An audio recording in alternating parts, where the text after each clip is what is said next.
What's going on, everybody out there? This is Popular Stranger, and we are back at you again today with another MLB 21 The Show Diamond Dynasty video. I think we got a good video for you guys today. We're going to be talking about Team Affinity 3, in which MLB The Show, San Diego Studios, they kind of dropped a bomb on us yesterday. I was very surprised. I thought this was unexpected. If you guys missed the announcement, it was on Twitter. Team Affinity Season 3 is all about All-Stars.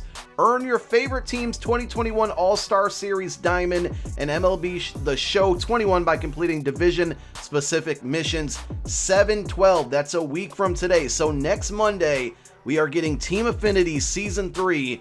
And it sounds like what they're going to do here is every single team obviously will get a card, and it's going to be a diamond, and it's going to be a player that made this year's 2021 All-Star Game. The first two Team Affinities, most of the cards that we've received from them have been legends. This one's going to be all current day players. Again, all 2021 All-Stars. So the rosters were somewhat finalized yesterday. I don't know if people could pull out or might exit because of injury. That could still happen. But we're going to take a look at the All-Star Roster, National League and American League, and kind of take a look at some of the names that could be getting cards from Team Affinity Season 3. I'm very excited about this. I think it's going to be a lot of really good content, a lot of really good cards. Team Affinity 2 was amazing, and if this could top that or even be on that same level, that would be really good. Before we take a look at the All-Star rosters, you guys maybe check out the thumbnail, saw the card art in there. We got to give a shout out to MLB The Show Card Art. The Twitter account here, as you can see on my screen, is at MLBTS Card Art. Go give them a follow,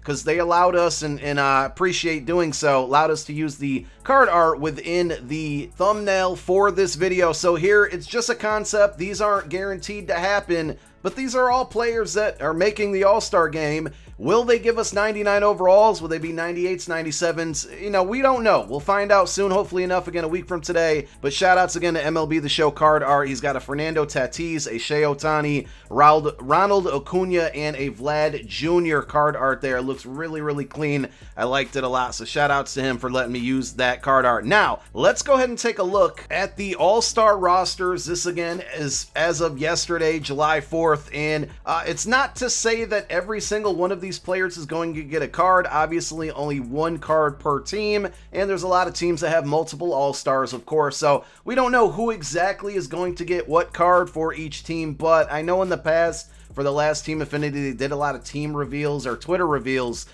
based on each team. So maybe we'll start to see those over the next week. Again, this is all coming to you next Monday, more than likely 3 p.m. Eastern Time. That's Monday, July 12th. So I'm not going to read through all of the names on the All-Star roster. I'm just simply going to scroll through them so you guys can get an idea of who is on each roster for each division, National League and American League. And if you guys want to leave your predictions down below in the comment section, post your favorite team or any team and who you think the All-Star card will be for Team Affinity 3 for each team. Obviously, being a huge Nolan Arenado fan and a Cardinals fan here, I absolutely hope and pray that he's going to get the card. Alex Reyes is the other St. Louis Cardinal All-Star. You see him at the bottom of the list here, so he could absolutely get it as well, and it probably wouldn't be that bad of a card to be a reliever, which isn't very exciting and sexy. But that live series Nolan Arenado card feeling a little outdated, and I think we're ready for a new card. So this Team Affinity promo or program is coming at a perfect time, especially if that's the card that the Cardinals get. So now let's switch gears and talk about what I'm doing, and if you want to do it and follow along, if you think this is a good idea, feel free to do so. This is what I'm going to be doing to prepare for Team Affinity Season 3. We're going to take a look at the previous Team Affinities, and they've for the most part been similar, right? So you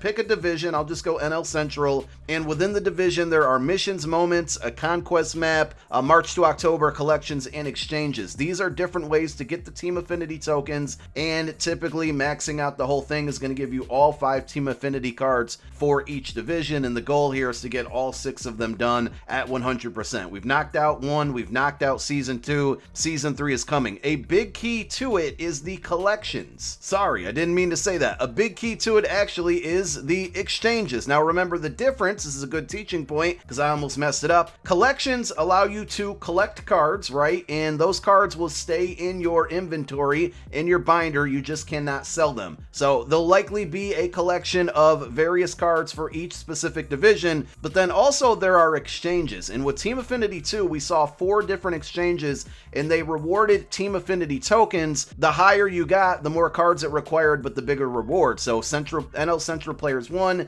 Team Affinity tokens gave you 5, then the next one gave you 10, next one 15, and the fourth one gave you 30. And basically, it requires you to collect a bunch of cards from that specific division, and once you complete that, once you do that, you're going to get Team Affinity tokens. So my goal here is assuming, and I feel very safe assuming this, that when we get these exchanges, the very first thing I'm going to do as soon as this content goes live is try to complete all 4 of these exchanges using Team Affinity Season 2. That would give me 60 tokens. Now, this is all hypothetical, but again, I feel pretty confident that's what's going to happen for Team Affinity 3. With 60 tokens, boom, that would give me one of the master cards right away. So my goal here is to have enough cards to exchange to knock all 4 of these out right away, so I can go in, get the Cardinals player, whether it's Nolan or Reyes, get it as soon as this content goes live, and maybe start working on paralleling this card, try to be one of the first people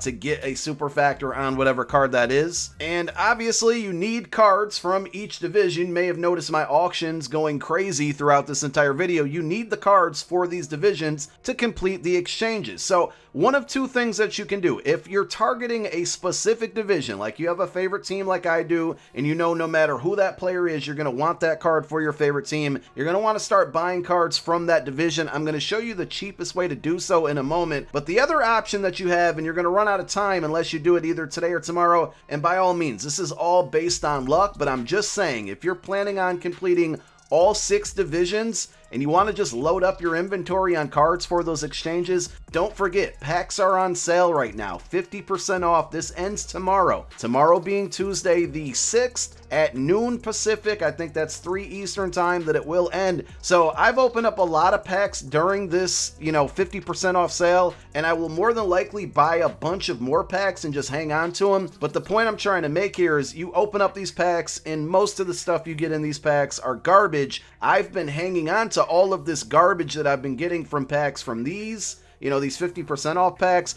all the free packs that we get from all the different programs and content that they give us, conquest maps, daily player program, everything, right? So if you open up or save a bunch of these packs, you're going to have a lot of stuff for random and various divisions if your goal is to complete all 6 of them. Overall, the point we're trying to make here is take advantage of the pack sale because it's a really good sale. Even if you don't pull a ton of diamonds out there, it's really just a great way to kind of stack your inventory and prepare for these Team Affinity 3 exchanges. Now, if you're targeting a specific division or a specific team or specific player, one thing that I'm doing right is I'm going to the marketplace and I'm buying a lot of cards. You again see these auctions going crazy for NL Central players, right? Because I want to be able to get the NL Central exchanges done as soon as they go live and get that card as soon as I can. Now, I've put out a video on this and we'll probably do another one when this content goes live, but I have a Diamond Dynasty exchange calculator and you guys feel free to use it. It's down below in the description of every single video I put out,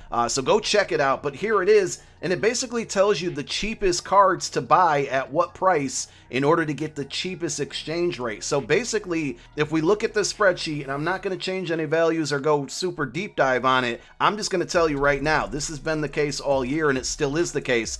If you buy 73 overalls at 30 stubs, that's 0.2 exchange rate. That's the cheapest you can get out there right now, and that's a really good rate. That's why you keep seeing all these Matt Carpenter cards come up for 31 stubs. I've been buying some for 30 if I'm able to. So that's the number one thing you want to look for. Go to each division and look at all the 73 overalls within those divisions or within those teams and try to buy them at 30 to 31 stubs each. If you have problems finding those, then you still have 72 overalls that you can get at 25 stubs. Sometimes you'll have to pay 26, and then 71 overalls at 25, sometimes 26, but I would really stick with 25 stubs. That's going to give you 0.3 exchange rate on these. And again, you can use this as a calculator. If you can get 63 overalls at 5 stubs each, that's going to give you pretty much the same return rate. We're looking for 0.02, and as you can see, if you scroll down the list, all the way up to almost 99 overall, the best rates, and have been the best rates all year, are 73, 72,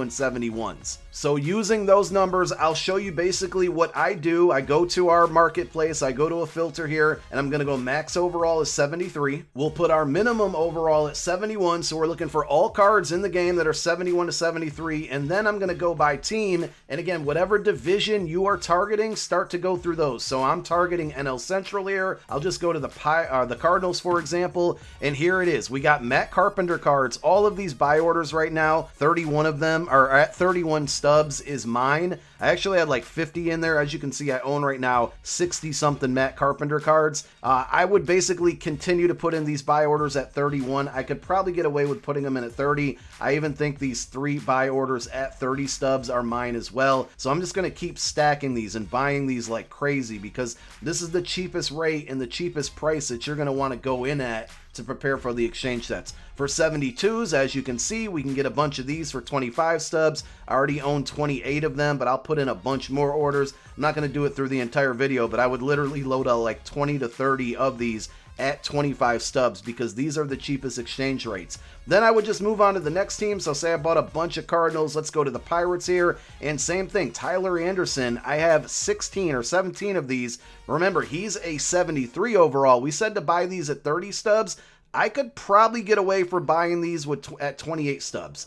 It's not a huge difference, but I promise you, when these exchange sets come out, all of these cards are going to go up, and it's not going to be a ton, right? Like maybe 72s go, or 73s go up to like 35, 40K, and 71s and 72s are probably going to go to like 30 to 31K. But why not take advantage right now? Why not buy them while they're super cheap and not many people are thinking about this like we are? I don't know about you guys, but I like to stay well prepared for stuff that I kind of know is coming, and that's exactly what I'm going to do. So I'm going to continue to buy up NL Central cards, and once I feel like I have enough, which I think I'm getting there already, I might start moving along to other divisions. I know NL Central is the first one I want done, but at the end of the day, I want to get all of these done, and if I can go in and get one of the best cards from each division as soon as the content drops, well, that's going to give us a nice head start on getting every single division done at 100%. So just to recap, next Monday, we're getting the Team Affinity Season 3. It's going to be All-Stars from the 2021 All-Star Game, and every team's going to get at least 1 diamond. More than likely, it's going to contain everything that we've seen in past Team Affinity breakdowns. Hopefully, they let us grind at bats and not innings like they did, you know, TA1 versus TA2. But it's all coming Monday. Of course, when that content drops, we'll have more videos helping you out. We'll go over the exchange calculator again at the current market prices, but take advantage while they're cheap now. Thank you guys for tuning in. My name is Popular Stranger. I'm out. Peace.